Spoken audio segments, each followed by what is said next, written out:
शिवजी बने कावड़िया की कथा। शिवा एक नास्तिक व्यक्ति था। भगवान पर बिल्कुल विश्वास नहीं करता था और हर समय भगवान के भक्तों का मजाक उड़ाता था। वहीं उसकी माँ शिव की परम भक्त थी। सुबह सवेरे बस एक ही काम, शिव शिव और शिव का नाम। वहीं उसका बेटा जो कि बहुत नास्तिक था, हमेशा माँ से कहता, क्या माँ, रोज सुबह सवेरे शोर करती हो और इस वजह से मेरी नींद खुल जाती है। माँ कहती, यह कैसे बातें करता है तू? क्या भगवान के बारे में भला कोई ऐसी बातें करता है? तो बेटा कहता, यह भगवान वगवान कुछ नहीं होता है माँ। यह सब बातें पंडितों ने बनाई है, सिर्फ पैसा लूटने के लिए। माँ कहती, अच्छा, तो क्या इतनी बड़ी दुनिया क्या अपने आप ही बन गई? अरे, भगवान ने नहीं बनाई तो फिर किसने बनाई है? बेटा कहता, हाँ तुमने सही कहा, दुनिया अपने आप ही बनी है। पता है, साइंटिस्ट कहते हैं कि अरबों साल पहले एक बहुत बड़ा विस्फोट हुआ था। उसके बाद से ही ब्रह्मांड फैलने और बनना चालू हो गया। यह सुनकर माँ से मतलब है और वह अपनी धुन में मगन हो गई। सुबह सवेरे लो शिव का नाम, शिव आएंगे सबके काम। सावन का महीना आ गया था। शहर के सारे शिव मंदिर खचाखच भरे रहते थे। हर हर महादेव, जय भोलेनाथ की गूंज हर जगह, हर मंदिर में चल रही थी। लेकिन माँ बेचारी बिस्तर पर बीमार पड़ी थी। डॉक्टर ने शिवा को बताया कि अगर जल्दी माँ का इलाज नहीं किया गया तो उनकी मौत भी हो सकती है। शिवा यह सुनकर घबरा गया और कहने लगा कि मैं माँ के बगैर जिंदा नहीं रह सकता। तब डॉक्टर ने कहा कि अब ऑपरेशन ही एकमात्र रास्ता है मिस्टर शिवा, लेकिन उसके लिए कम से कम 1 लाख लगेंगे। शिवा हैरानी से कहता है, डॉक्टर साहब इतने पैसे? मैं तो बहुत छोटी नौकरी करता हूँ, मैं इतने पैसे कहाँ से लाऊंगा?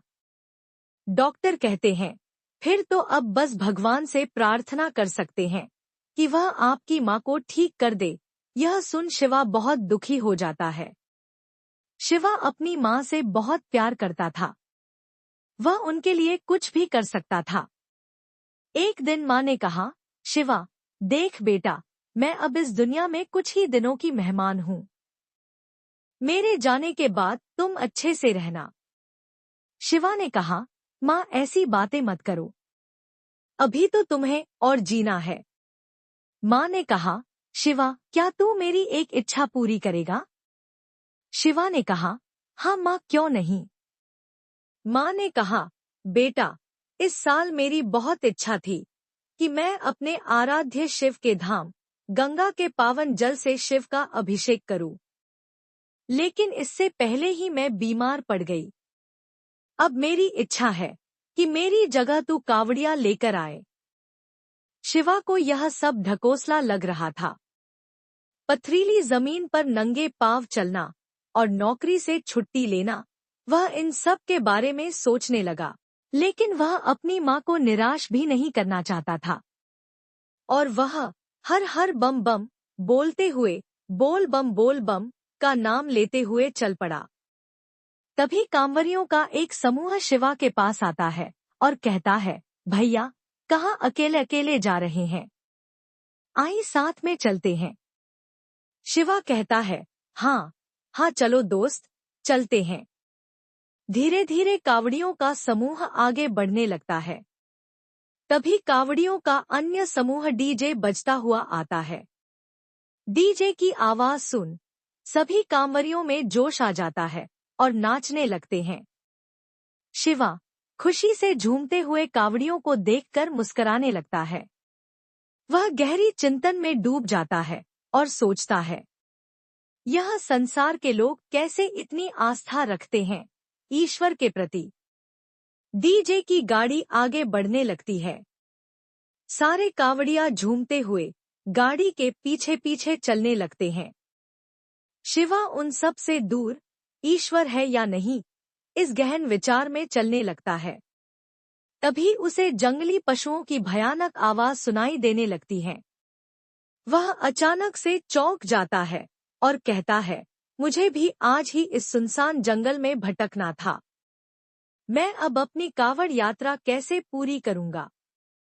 तभी शिवा को जंगल के बीच में एक शिवलिंग दिखता है, जिसके ऊपर एक चमकती हुई औषधि रखी हुई थी। उसकी तेज रोशनी से सारा जंगल जगमग कर रहा था। शिवा सोचता है, अरे, यह चमकती हुई चीज क्या है? जरा देखूं तो। शिवा उस चमकती हुई औषधि को उठाना चाहता है, तभी उसके हाथों पर तेज जलन होती है, जैसे किसी ने आग का गोला रख दिया हो।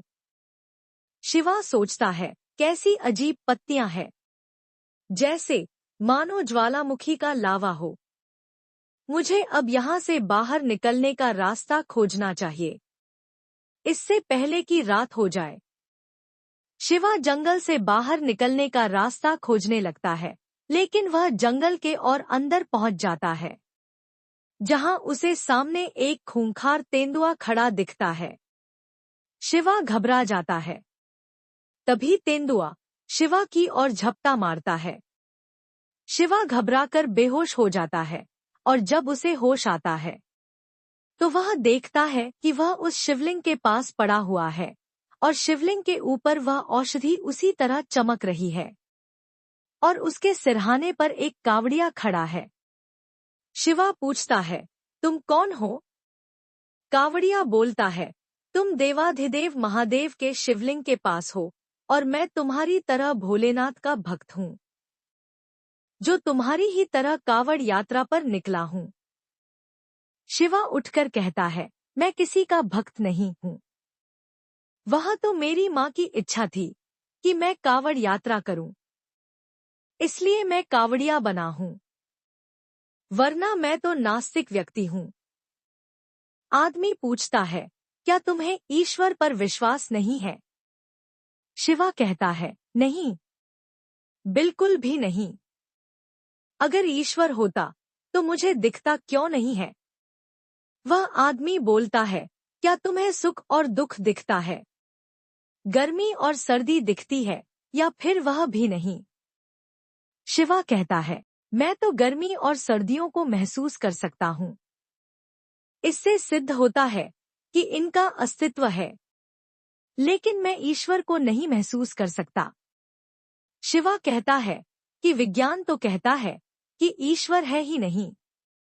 वह आदमी बोलता है कि जोगी जन ईश्वर का साक्षात्कार समाधि अवस्था में अपने हृदय में करते हैं। समाधि 8 अंगों से होती है। वह है यम, नियम, आसन, प्राणायाम, प्रत्याहार, धारणा, ध्यान और समाधि को तत्पूर्वक सिद्ध करने से ही प्राप्त होती है। उन्हें सिद्ध करने पर तुम भी ईश्वर को जान सकते हो। क्या तुमने कभी इसके लिए प्रयास किया है? शिवा कहता है, नहीं, मैंने इसके लिए कभी कोशिश नहीं की।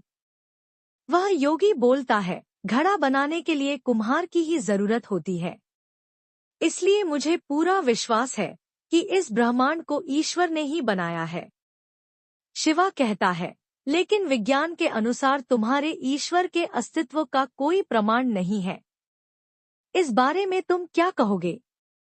वह आदमी बोलता है, विज्ञान सिर्फ देह को चीरकर सूक्ष्मदर्शी से वही दिखाता है जो वहां है, पर वह वहां क्यों है, वह विज्ञान नहीं बता पाता। हम कैसे मर सकते हैं, और मरने पर क्या होता है, मरने के बाद क्या होता है, आदि प्रश्न के उत्तर विज्ञान नहीं दे सकता। परंतु कोशिकाएं होती ही क्यों है, कहां से आई, क्यों आई, हम जन्म क्यों लेते हैं, क्यों मरते हैं, आदि ऐसे प्रश्न है जिसका उत्तर विज्ञान नहीं दे सकता। शिवा भौचक्का सा उस योगी की बात को सुनता रहता है। उसे वह कावड़िया अत्यंत बुद्धिमान और ज्ञानी जान पड़ता है। योगी फिर कहता है, विज्ञान के पास इन प्रश्नों के उत्तर नहीं है, तो इसका मतलब यह नहीं कि यह प्रश्न उचित ही नहीं है। वह कौन सी शक्ति है शिवा, जो धरती में इतना अव्यक्त डालती है कि केवल वर्षा होती है तो एक बीज से आम उगता है। सभी नक्षत्र अपनी दूरी पर ही क्यों घूमते हैं? वह और कोई नहीं, वही ईश्वर है, वही ओंकार है, वही शिव है। शिवा को अपने सारे सवालों का जवाब मिल गया होता है। अचानक से शिवा के मन में आस्तिकता का संचार होता है और वह पास में रखे शिवलिंग पर जल चढ़ता है। तभी उस शिवलिंग के ऊपर रखी चमकती हुई औषधि शिवा के हाथों पर स्वयं ही आकर गिर जाती है। शिवा खुशी खुशी उसे अपने पास रख लेता है और उस कावड़िया को कहता है कि तुम्हारा बहुत बहुत धन्यवाद हो, तुमने मेरी आंखें खोल दी। यह सुनकर वह कावड़िया हंसता हुआ कहता है, भटके हुए को राह दिखाना ही तो मेरा कार्य है। चलो फिर साथ में ही अपनी कावड़ यात्रा पूरी करते हैं। शिवा उसे के साथ अपनी कावड़ यात्रा पूरी करके उसी के साथ अपने घर आता है। शिवा वह चमकती हुई औषधि अपनी माँ को खिलता है, जिससे उसकी बूढ़ी माँ बिल्कुल स्वस्थ हो जाती है। शिवा की खुशी का ठिकाना नहीं होता है। कावड़िया शिवा से अपने घर जाने की आज्ञा मांगता है और शिवा के घर के बाहर जोर जोर से डमरू बजाने लगता है। तभी एक सुंदर बैल शिवा के घर के बाहर आकर खड़ा हो जाता है। कावड़िया उसी पर बैठ जाता है। शिवा हंसते हुए कहता है, आधुनिक समय में अगर इस बैल पर चढ़कर जाओगे तो लोग तुम पर हंसेंगे। इस पर कावड़िया बोलता है, मैं बहुत भोला हूँ शिवा, सबको क्षमा कर दूंगा। यह बोल कावड़िया अपने बैल के साथ आगे बढ़ने लगता है। तभी एक दिव्य प्रकाश आता है, जिसमें उसका असली रूप प्रकट हो जाता है। वह कावड़िया और कोई नहीं, स्वयं महादेव भगवान शिव होते हैं। शिवा और उसकी माँ आंखों में श्रद्धा के अश्रु बहाते हुए भगवान शिव के ओझल होने तक उन्हें एक तक देखते रहते हैं। जय भोलेनाथ।